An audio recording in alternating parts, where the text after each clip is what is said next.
आप सब पुराने विद्यार्थी जानते होंगे, वो राष्ट्रपिता महात्मा गांधी का जन्मशती दिवस था। गांधी was born on 2 अक्टूबर 1869। तो उसी जन्मशती वर्ष में जब हम 4 मना रहे थे गांधी का 100 वर्ष, तो राष्ट्रीय सेवा योजना की शुरुआत हुई। सबसे पहला जो यूथ कन्वेंशन हुआ इस देश का, कोई बता सकता है आपने? वो जवाहरलाल नेहरू जी जब हमारे देश के प्रथम प्रधानमंत्री बने, उनके मन में एक संकल्पना थी, एक सोच। वो जानते थे कि युवा अवस्था एक ऐसी अवस्था होती है जब आप फुल ऑफ एनर्जी। अभी मैं सुबह एक मीटिंग में था, ऑनलाइन मीटिंग में, संतोष यादव जी का नाम आप लोगों ने सुना है? कौन है संतोष यादव? उन्होंने क्या किया, क्यों उनका नाम है दुनिया भर में? She is the first women of the world. दुनिया की वो पहली महिला है जिन्होंने माउंट एवरेस्ट पे 2 बार राष्ट्र ध्वज लहराया, भारत का झंडा फहराया। अभी उसको मैं एक मीटिंग में मेरे साथ थी। अभी वो आप लोग जैसे युवाओं को लेके अभी ऋषिकेश में कार्यक्रम कर रही हैं, उनके व्यक्तित्व विकास के लिए एक बड़ा कार्यक्रम। और देश भर से चुने हुए 100 बच्चे अभी ऋषिकेश में है, गंगा के किनारे चिंतन शिविर चल रहा है और उसको लीड कर रही है संतोष। तो जब आप एक उदाहरण प्रस्तुत करते हैं दूसरे के लिए, तो वैसे ही हमारे पंडित नेहरू ने युवाओं को बुलाने के लिए पहली मीटिंग हुई थी। और जब हमारे कुलपति जब मैं कह रहा हूँ तब राधा कृष्णन जी, आप भाग्यशाली हैं कि इस विश्वविद्यालय में यहाँ के कुलपति राधा कृष्णन जी थे। जब राधा कृष्णन जी इस देश के राष्ट्रपति हुए, और उस समय राधा कृष्णन की एक समिति भी बनी थी शिक्षा के सुधार के लिए, शिक्षा को सजेशन के लिए, तो उन्होंने सजेस्ट किया, he was the first man to suggest कि विद्यार्थियों को, मैडम एनसीसी के ऑफिसर रही हैं, एनसीसी की कैडेट्स रही हैं, तो ये जानती है कि एनसीसी का मोटो क्या है? एनसीसी का यस, एकता और अनुशासन, यूनिटी एंड डिसिप्लिन। तो ऐसा ही चाहते थे कि जैसे हमारे सेना या एनसीसी के बच्चों के लिए प्रशिक्षण होता है, जो नॉन एनसीसी बच्चे हैं, क्या हम उनके लिए कुछ कर सकते हैं? उन्हें हम समाज से जोड़ सकते हैं, उनके मन में देश के प्रति, समाज के प्रति, राष्ट्र के प्रति, स्वयं के प्रति चेतना जागृत कर सकते हैं। तो ये चिंतन चला। फिर कोठारी आयोग आया। आप पढ़े अगर शिक्षा समितियों के बारे में, मैडम को क्या होगा, हमारे स्टूडेंट एडवाइजर सर जानते होंगे, बाकी लोग बड़े अफसर के नाम शायद नहीं जानते होंगे। आज जब हम नई शिक्षा नीति की बात कर रहे हैं, आप सभी आपने सुना है नई शिक्षा नीति 2020, इसके पहले बहुत सारी समितियां बनी, बहुत सारे रिकमेंडेशन हुए। फाइनली कोठारी आयोग ने ये रिकमेंड किया कि इन बच्चों को, विश्वविद्यालय के बच्चों को राष्ट्रीय कार्यक्रम में जोड़ा जाए, और इसका नाम राष्ट्रीय सेवा योजना रखा गया। 24 सितंबर को उस समय के तत्कालीन शिक्षा मंत्री, जो हमारे राष्ट्रीय शिक्षा मंत्री थे, उन्होंने इसकी घोषणा की, उसका उद्घाटन हुआ, और देश के 37 विश्वविद्यालयों के कुलपति दिल्ली में इकट्ठा होकर इसकी शुरुआत की थी। 37 विश्वविद्यालय में महज कुछ 40,000 के बच्चों के साथ ये कार्यक्रम शुरू हुआ था, लेकिन आज पूरे भारतवर्ष में लगभग 14 लाख बच्चे एनएसएस में आज कार्यरत हैं। आपके जैसे स्वयंसेवक राष्ट्र निर्माण के काम में लगे हुए हैं। इस बीच में ये आज़ादी, ये हमारे एनएसएस के 50 वर्ष से ज़्यादा, लगभग 3 वर्ष हो गए, 53। जिस समय एनएसएस बना उसके तुरंत बाद दुर्भिक्ष हो गया। दुर्भिक्ष समझते हैं? फैमिली, हमारे देश में सूखा पड़ा, लोग मरने लगे, और 71-72 की बातें कर रहा जी हाँ। उसके बाद और तब एनएसएस के बच्चों ने मेहनत से काम किया, उनकी सेवा की। कई बच्चे उसमें सेवा करते हुए मरे भी, लेकिन उन्होंने हिम्मत नहीं हारा, पूरे देश में काम किया। और उसके बाद बहुत सारे काम हुए हैं। आपको एनएसएस का की पुस्तक आपको दी जाएगी, उसमें पूरा हिस्ट्री है, आप उसको पढ़ेंगे। अभी जब लातूर का नाम आपने सुना होगा, महाराष्ट्र में भूकंप हुआ, किस समय हुआ था? कुछ आइडिया है? शायद आप तो छोटे हैं,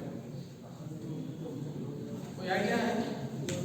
जिस भूकंप में काम करने के लिए आपके वर्तमान कुलपति जी को पद्मश्री की उपाधि मिली, उसी समय उन्होंने ऐसे भवनों का निर्माण किया और बहुत सारी चीजें, तो उस कार्य के लिए आपके माननीय कुलपति जी को पद्मश्री मिला। उस समय एनएसएस के बच्चों ने लातूर में जाकर, वहाँ के प्रभावित क्षेत्रों में जाके न सिर्फ मलबा हटाने के दौरान दबे हुए शब्द, जो 7 दिन 8 दिन के बाद दुर्गंध थे, उसको हटाने का काम किया उन बच्चों ने। और बाद में जब वहाँ कॉलोनियाँ बनी, रिकंस्ट्रक्शन का काम हुआ, उसमें वो बच्चे ईंट गाड़ा, जो आपका सीमेंट बालू ये सब करते हुए उन्होंने कॉलोनियाँ बनाई हैं। उन कॉलोनियों के आगे में लिखा हुआ है, भारत सरकार का तो नाम रहेगा ही, भारत सरकार ने बनाया है, उसमें लिखा हुआ है सौजन्य श्रमदान NSS और महाराष्ट्र का नाम है। तो राष्ट्रीय सेवा योजना के बच्चों ने उस समय काम किया। वर्तमान में पूरे देश में यानी संसद में जब किरण रिजिजू हमारे मंत्री थे, युवा कार्य खेल मंत्री हमारे अनुराग सिंह से पहले, तो उन्होंने संसद में माननीय प्रधानमंत्री और राष्ट्रपति जी की उपस्थिति में कहा कि भारतवर्ष में सबसे ज्यादा रक्तदान करने वाला अगर कोई संगठन है, संस्था है, वो है राष्ट्रीय सेवा योजना।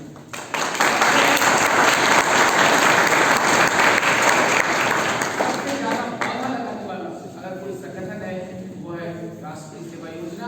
और सबसे ज्यादा काम हमारे NSS के बच्चों ने किया, वो हॉस्पिटल्स में रहे, लोगों को पीपीई किट समझ रहे थे, वो पहन के 8-8 घंटे की ड्यूटी वो हॉस्पिटल में देते रहे। उसमें से कई बच्चियों को अभी पिछले 24 सितंबर को वो अभी हमारी राष्ट्रपति, देश के राष्ट्रपति कौन है, इधर से आवाज नहीं आई, कौन है जी, तो माननीय राष्ट्रपति जी ने उन बच्चों को राष्ट्रपति भवन में सम्मानित किया और अशोका हॉल में जहाँ के बड़े लोग जब पद्मश्री वगैरह मिलता है, बड़ा आयोजन होता है, वहाँ पर बैठ के उनसे बात की और उनको राष्ट्रीय बोध दिए राष्ट्रपति महोदय ने। तो इस तरह से उनको सोशल रिकॉग्निशन मिला है।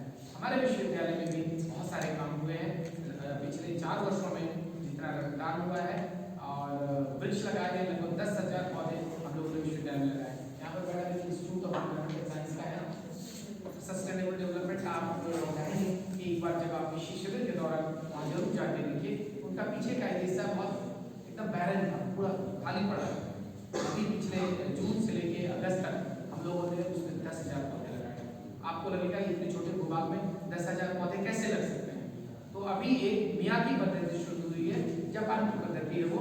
जापान में चूंकि भूमि कम है, तो वहाँ ने उन्होंने डेवलप किया है, बड़े पौधे फिर छोटे पौधे फिर छोटे पौधे, इस तरह से, और कम जमीन में अधिक से अधिक पौधे लगाते हैं और वो वन बनाते हैं। क्योंकि आज हमें कोविड से हमने क्या सीखा है, हमें क्या चाहिए, ऑक्सीजन चाहिए। We need sufficient oxygen. वैसे उस ऑक्सीजन को हम बोतल में पैक नहीं कर सकते, सिलेंडर में पैक नहीं कर सकते हैं, लेकिन स्वस्थ रहने के लिए हमें ऑक्सीजन की आवश्यकता होती है। ठीक है, तो NSS ने बहुत सारे काम किए हैं, खासतौर पर आपके इंस्टीट्यूट ऑफ साइंस में जो एक नई ऊर्जा प्रणाली, जैसा सर ने कहा, एक आह्वान पर NSS बना और उसके कुछ महीने बाद ही जब हम लोगों ने रक्तदान किया, 89 volunteers donated their blood, but more than 125 registered। और रजिस्ट्रेशन के बाद क्या हुआ, उनका हीमोग्लोबिन जो कम था, खासतौर से बेटियों का हीमोग्लोबिन थोड़ा कम होता है, आप सभी जानते हैं, प्राकृतिक एक ऐसा उनको ये है जिसके कारण हर महीने दे लूज ब्लड, और इसके कारण उनका हीमोग्लोबिन कम था। अदरवाइज ये 125 से भी ज़्यादा रक्तदान होता होगा। और आपने सर ने बताया आपको वृक्षारोपण भी आप लोगों ने किया है और बहुत सारे कार्यक्रम होंगे। अभी हमारे यहाँ 12 जनवरी को एक बहुत बड़ा कार्यक्रम यहाँ होने जा रहा है राष्ट्रीय स्तर का। उस दिन 12 जनवरी को क्या है, राष्ट्रीय युवा दिवस है। आपका दिन है, आपका दिन है, और आप इतना धीरे बोलो तो गर्व से बोलिए, राष्ट्रीय युवा दिवस। और हमारे देश के प्रधानमंत्री जी ने, वैसे तो ये काम पहले से शुरू हुआ था, राष्ट्रीय युवा नीति बनी। कितने लोगों ने देखा है उस राष्ट्रीय युवा नीति के डॉक्यूमेंट को? पिछली बार भी मैंने कहा था आप लोगों से, अगर कुछ पुराने बच्चे होंगे तो आप सब गूगल पे जाइए या आप किसी भी सोर्स से, मैं कोई इंजन का नाम नहीं लूँगा क्योंकि I am not the branch president of that, मैं प्रचार नहीं कर रहा हूँ, लेकिन वहाँ पर आप डालिए national youth policy India, you will get the document. वहाँ सारे डिटेल्स दिए हुए हैं कि राष्ट्रीय युवा नीति सरकार ने क्यों बनाई है, उससे आपके क्या फायदे हैं, आपको आपके क्या अपॉर्चुनिटीज हैं, वो सारी चीज़ें वहाँ उपलब्ध है। NSS वॉलंटियर के रूप में आपको एक वर्ष में 120 घंटे का काम करना है। 2 साल का ये कोर्स होता है।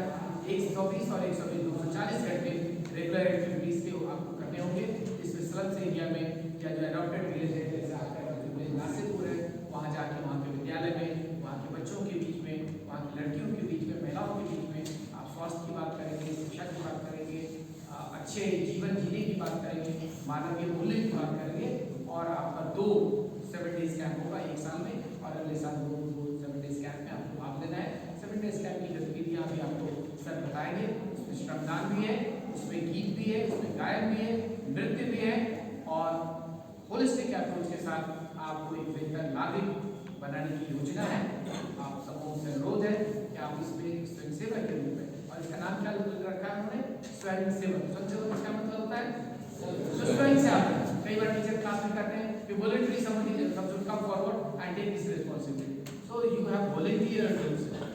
Nobody has said you, madam has not compelled you, your teacher has not compelled you to नहीं लेने से join करो। Voluntarily you are here। तो बच्चे आप सब आगे भी स्वेच्छा से इस कार्य में लगिए। और मैं आपको बताऊं, मैं माननीय सरकार प्रमुख हैं, सी सो पॉजिटिव, मैंने आपको पहले बताया। अभी हम लोग 15 ये जो हमारा चला 15 अगस्त को पूरे देश में हर घर झंडा सी केम देयर, वहाँ पर आई थी मैडम और उन्होंने बच्चों को इंस्पायर किया। And she is always with you. अगर आपके बेहतरी के लिए कुछ होना है तो she stands with you, she stands with the students. तो on behalf of NSS Banaras University, I sincerely propose my thanks to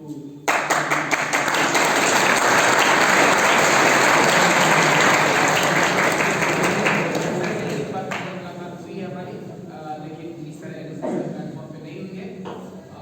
NSS का अपना एक क्लैप हम, और वो डिसिप्लिन के लिए, जैसे हम क्लैप बजाते हैं, कोई ऐसा क्लैप उसके लिए एक क्लैप है। अब पुराने बच्चे शायद आपको हम लोग बताएं, चलिए आप एक बार बता दीजिए कैसे करना है।